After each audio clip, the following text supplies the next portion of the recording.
كسولي رسول كينا أيو نبينا محمد عليه الصلاة والسلام نحريس أمدي سو نحريسنا يو دم قشو نبي أمدي سو دم قنا يو إريا داس نبي هبين قصو عليه هبين دم قولها يا ربي هداد عذاب السنة وأبو مهد هداد نحريسنا سنة أمر كذي قاسكده dadka maalinta qiyaamaha nabi Muhammad ugu dhow calayhi salaatu wassalaam oo shafaacada nabigu u waajibayso calayhi salaatu wassalaam oo xawdka nabi Muhammad ka cabaya calayhi salaatu wassalaam waa dadka salliga nabi Muhammad badiyo weeyaan calayhi salaatu wassalaam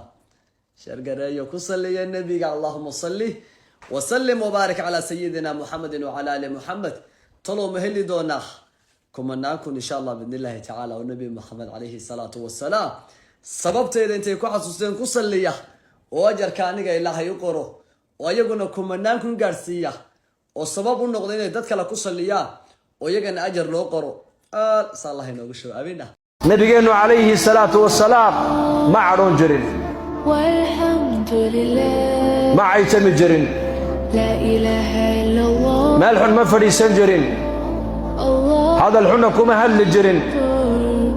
subhan haddii uu dad ودول يمادنا صدح جرب النبي سلام جري ددكاس la ilaha hadday nabiga ciid u timaado oo xaq aadaba ay kaga timaado ilaa hadlaan qoorta nabigu ma qalluucinayn walaakiin nabigu isaga qofka wada jeesanayo qaabilayay hadduu nabigu qof salaamayana gacanta midig buu ku salaami jiray hadduu qof wax siinayana gacanta midig buu ku siin jiray hadduu ciid wax ka qaadanayana